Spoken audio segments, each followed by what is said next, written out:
Okay, so these have already been broken loose by hand, and so trying to break them loose isn't going to put any extra stress on the paint, which is more likely to happen with a device like this. But yeah, here's Great Time Saver, 20 bucks on Amazon, Black & Decker, I think it is. Yep, Black & Decker. It's a screwdriver, it's a power screwdriver gun. USB, lithium ion, rechargeable. Single charge on this thing lasts like months. It's very cool. So yeah, safe to use this for disassembly. Just make sure you've got it fully correctly seated in the screw, especially with painted stuff like this.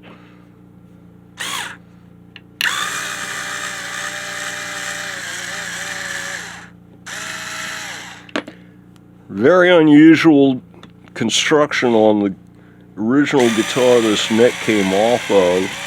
It was an acoustic, but it had a bolt-on neck, and that's actually the original neck plate for the guitar. And it also had, inside the body, there was like a bar, a metal bar, a hollow tube, metal tube, basically. And it ran from like the block that the neck bolted through or onto up here at the neck end. It ran, I think there was a block under the bridge, and then a tailpiece block, and the metal bar ran the full length of the thing. I guess it was because of the fact it was a 12 string, and so it had so much tension on it. Wow, when I bring this up to tension, that might be an issue, and I'll need more shims. Oh, okay, we'll see what happens. So yeah, it had that metal tube in it, steel metal tube. What would be comparable? It was like, you know, somebody had taken a piece of a cheap folding chair and cut it off and taken that as a piece of tubing and used to connect the two ends of the guitar. I'd never seen anything like it before or since, but I'm rambling. Let me work while I ramble.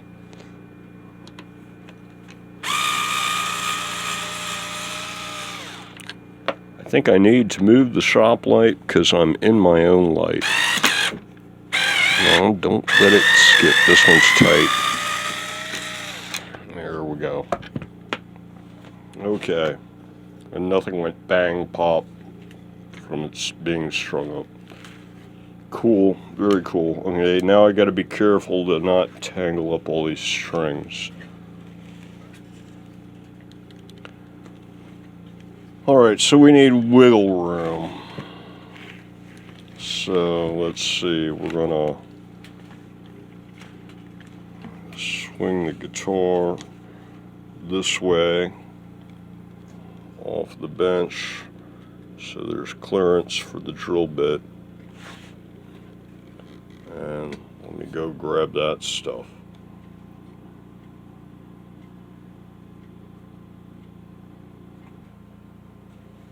Okay, here's our first guess, and that's too small.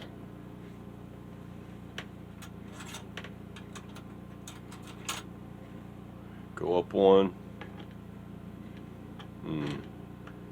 Alright, that's kind of a tight fit.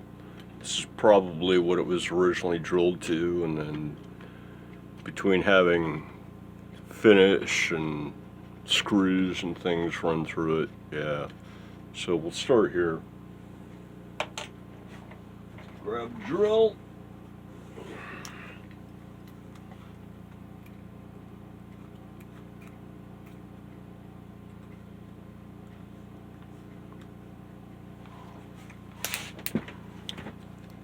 And away we go.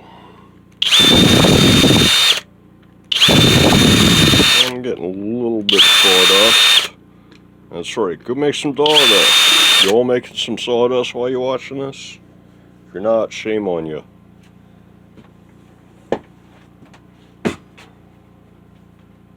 Okay. They're just chased, basically. And if we take our screws and try to drop them through, what do we get? I'd rate them easy push.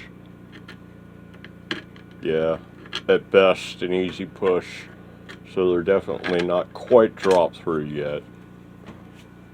We'll bring them up to level 4 drop through. No, sorry, level 3. We're still at like almost a 3. And that'll pick us up a little wiggle room while we're at it, so.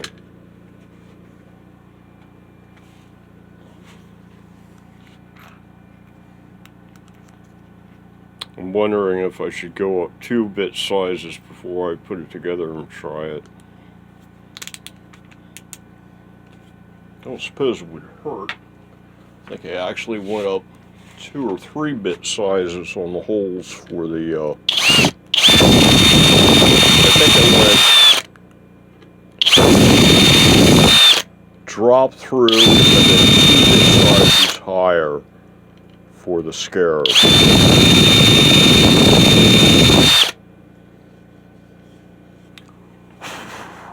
And it worked out okay, despite the fact that it didn't have a neck plate which would hide larger holes, because the holes were not chamfered, so the screws, self-chamfering, so to speak, kind of made up for things.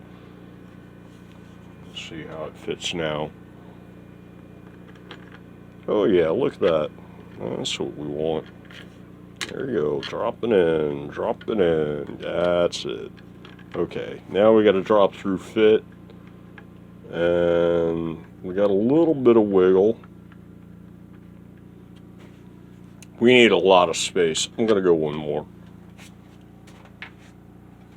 That stuff was way off, so. We'll go one more,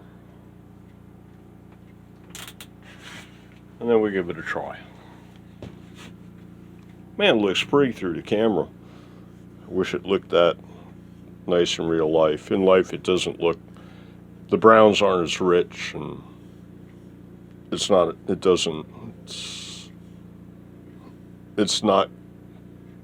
the clear coat doesn't look as deep, I guess is a good way to put it. Yeah, the camera is like being very flattering to this guitar. Not that it doesn't look nice, but garbage in, garbage out, right?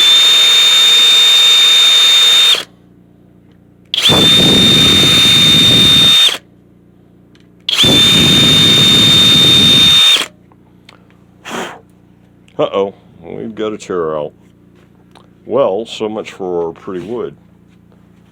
Alright, so now, what are we going to do about that? Well, I think it's time for the Wheel of Fortune.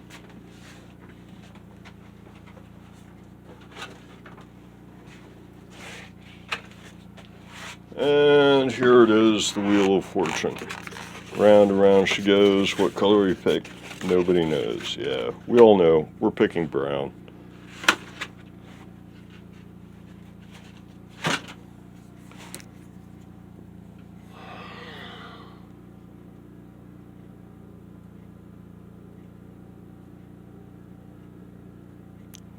Are you catching this?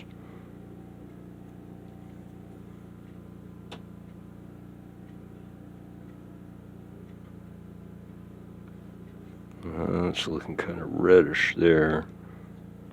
There we go. That's better. It still looks a little on the reddish side though.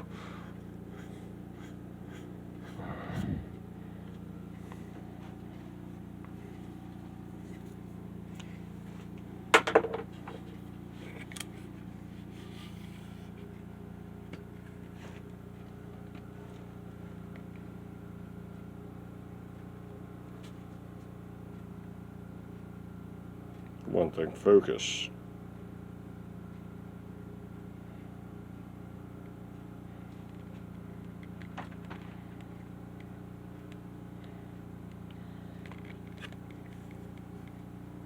Right there.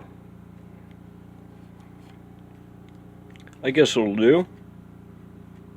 Got a little bit on the other side here too, actually. Alright. Go get the marker again.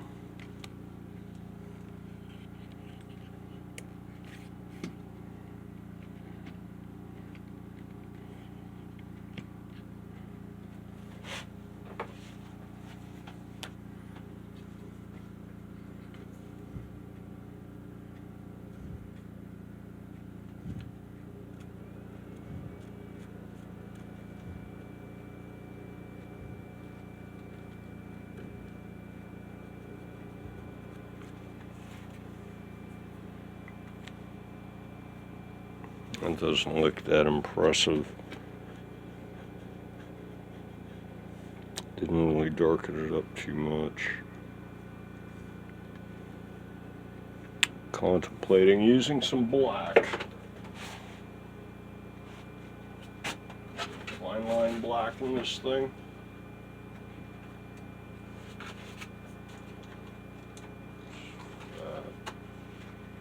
Then what have we got? Thin.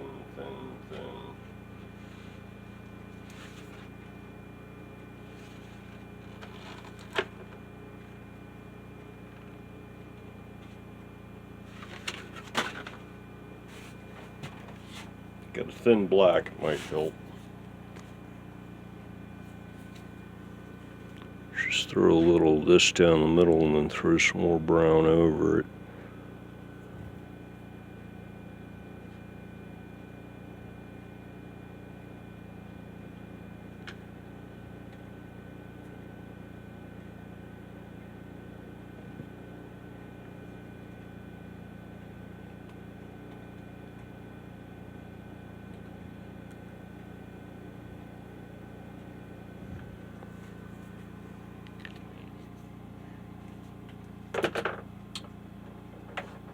That white you're seeing through the camera here is all gloss, actually. That's what it really looks like at this point. I gotta put more brown on it now.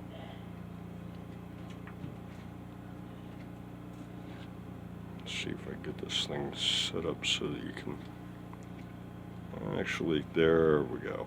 Okay, yeah. So this is what we're looking at the moment.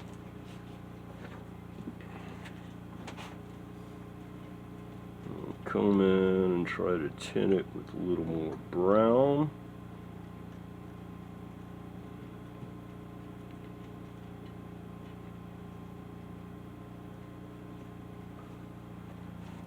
And then we'll try to wipe it off.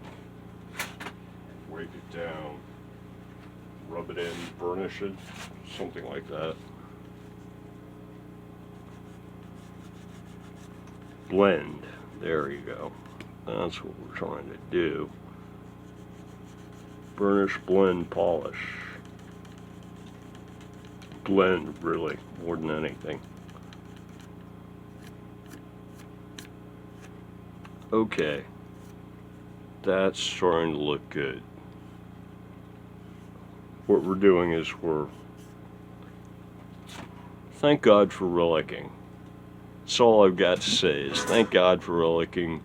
You can do this kind of stuff, and now it's cool because it's relicked, right? So yeah, there you go. It's relic. There's only one little touch left.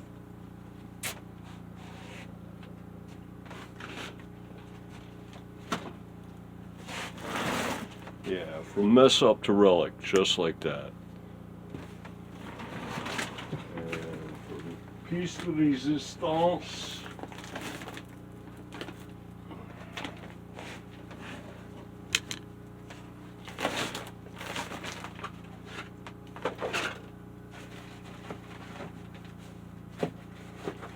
sorry to make you wait. I'm fishing for an applicator. I know there's some loose ones floating around in here. Alright, give me one little box.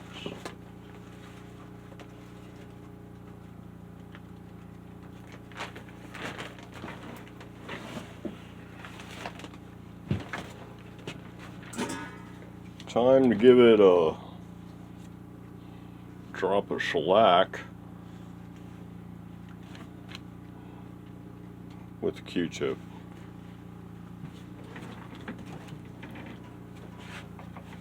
So find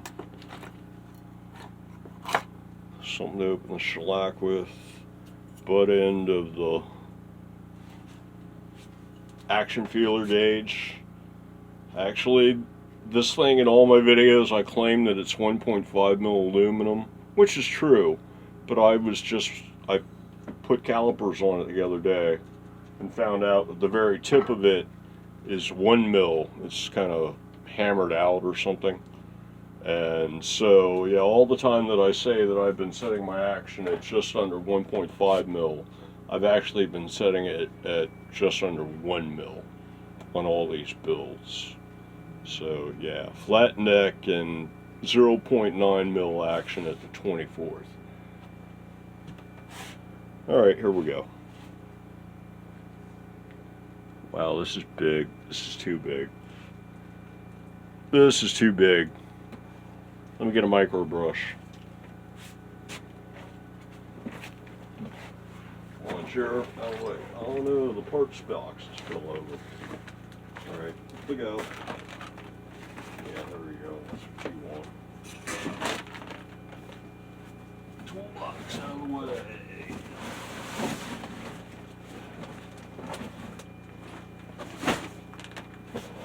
Box 1. Box 2. Box 3. Alright. Micro brushes.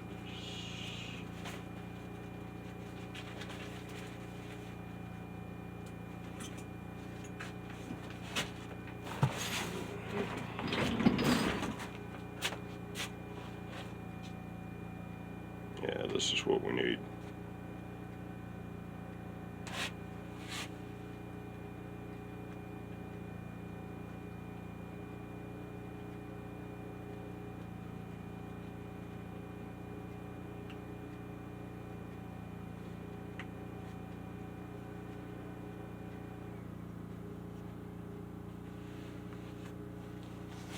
And you wait.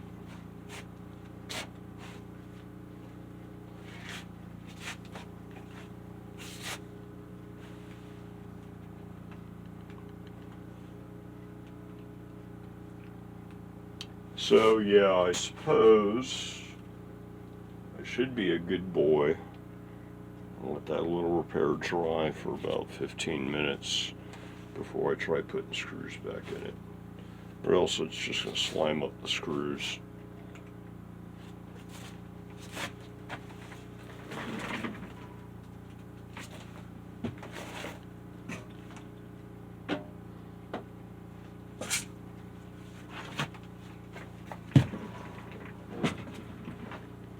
So yeah, give that a couple minutes to set up, and this thing has already been drilled out, so there should be plenty of clearance.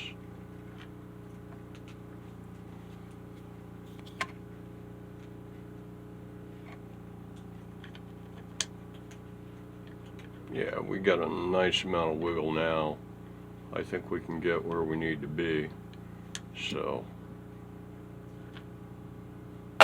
So yeah, give that a couple minutes and then slap the neck back on and see if we can get it to do this kind of a thing and get everything straight.